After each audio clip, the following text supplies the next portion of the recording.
Governor உரைக்கு நன்றி தெரிவிக்கின்ற இந்த சட்டப்பேரவை கூட்டத்தொடர் முழுவதும் அரசாங்கத்தினுடைய கடந்த 4.5 ஆண்டு கால சாதனைகளை சொல்கின்றேன் என்று மாநிலத்தினுடைய முதலமைச்சர் மரியாதைக்குரிய திரு ஸ்டாலின் அவர்கள் இந்த பேரவையில் குறிப்பிட்டிருக்கிற விஷயங்களை அதிகமாக பார்க்கின்ற பொழுது,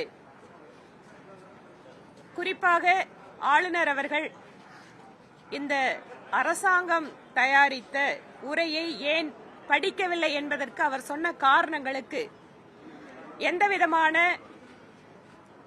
அறிவார்ந்த ஆழமான விளக்கங்கள் தரப்படவில்லை. நான் சட்டப்பேரவையில் பேசுகின்ற பொழுது இதை பற்றி குறிப்பிட்டேன். மரியாதைக்குரிய ஆளுநர் அவர்கள் அவருடைய லோக்பவன் அறிக்கை வாயிலாக எதனாலெல்லாம் இந்த உரையை நான் படிக்கவில்லை என்று குறிப்பிட்ட காரணங்களுக்கான தெளிவான விளக்கம் என்பது நம்முடைய முதல்வர் அவர்களிடமிருந்து வரப்பெறவில்லை. ஆக இதிலிருந்து புரிந்து கொள்ளலாம், தமிழகத்தில் சட்டம் ஒழுங்கு, பெண்களுக்கு எதிரான குற்றங்கள் அதிகரிப்பது, போதைப் பொருட்களுடைய நடமாட்டம் மற்றும் தமிழகத்தில் தொழில் முதலீடுகளை பற்றிய தெளிவான விளக்கம், இவற்றிற்கெல்லாமே ஆளுநருடைய எந்த கேள்விக்கும் ஒரு சரியான பதில் இல்லாத சூழலில் ஆளுநர் அவர்கள் குறிப்பிட்டது உண்மை என்றே கருத தோன்றுகிறது.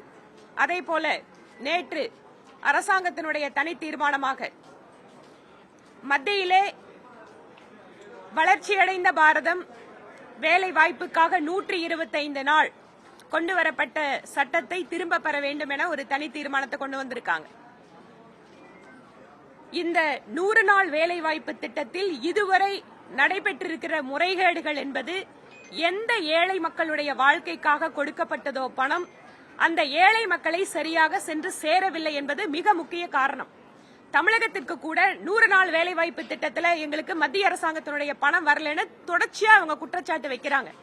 ஆனால் மத்திய அரசு கேட்கிறது பயனாளிகளுடைய சரியான விவரங்கள், அவர்களுக்கு கொடுத்திருக்கக்கூடிய தொகை பற்றி எல்லாம் செலவழித்த விஷயங்களை நீங்க சொல்லுங்கன்னா அதற்கு தமிழக தரப்பிலிருந்து எந்த பதிலும் இல்லாமல் பொத்தாம் பொதுவாகவே நிதி வரவில்லை என்பதுதான் இவர்களுடைய குற்றச்சாட்டாக இருக்கிறது. அது மட்டுமல்ல, எந்த ஒரு மத்திய அரசின் திட்டமாக இருந்தாலும் எதிர்ப்பது என்பதை மட்டுமே குறிக்கோளாக வைத்துக் கொண்டு இந்த மாநில அரசு செயல்பட்டுக் கொண்டு வருகிறது.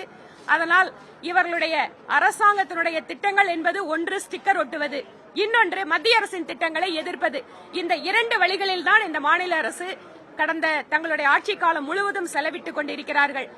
தமிழகம் என்பது ஒரு நன்றாக தொழில் வாய்ப்புகளை பெற்றிருக்கக்கூடிய, கல்வி அறிவு அதிகமாக பெற்றிருக்கக்கூடிய ஒரு மாநிலத்தில் நம்முடைய வளர்ச்சி என்பது அது உண்மையான ஒரு இலக்கை நோக்கி அடையாமல் இவர்களுடைய குடும்ப ஆட்சி மற்றும் அமைச்சர்கள் மீதான புகார்கள், ஊழல் புகார்கள், அதற்கு எந்த பதிலும் கிடையாது.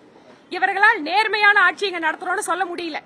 ஏனென்றால் இருக்கின்ற அமைச்சர்கள் மீதான அத்தனை குற்றச்சாட்டுகள், அமைச்சர்கள் ஜெயிலுக்கு போவதெல்லாம் இவர்களுடைய ஆட்சியில தான் நடக்குது.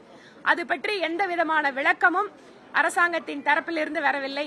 ஆக இந்த கூட்டத்தொடர் முழுவதும் மீண்டும் மக்கள் நம்மை புறக்கணித்து விடுவார்கள் என்பதை தெரிந்து கொண்டு நாங்க தான் வரப்போறோம் சொல்றது மட்டும்தான் அரசாங்கம் செய்கின்ற வேலையாக இருக்கிறது. நான் இப்ப சொன்ன மாதிரிதான் மக்கள் தெளிவாக முடிவெடுத்து விட்டார்கள். அதனால அதை அந்த உண்மையை அவர்களால் ஜீர்ணிக்க முடியாமல் நாங்க தான் வருவோம்னு பேசுறதுக்காக இந்த 2.0 அப்படிங்கிற ஒரு புது விஷயத்தை மக்கள் முன்பாக வைக்கிறாங்க. 1,26,00,000 மனங்களை வென்ற தந்தி டிவி யூடியூப் சேனல், தவிர்க்க முடியாத தம்ப்நெயில்ஸ், கலக்கலான கான்டென்ட்ஸ். நீங்களும் இந்த குடும்பத்தில் இணைய இப்பவே சப்ஸ்கிரைப் பண்ணுங்க. அசுரபலம் கொண்ட எங்கள் டிஜிட்டல் கரங்களில் உங்கள் விளம்பரங்களை சேர்க்க வாட்ஸ்அப் பண்ணுங்க. 8939888838. Email advttv@dttv.in.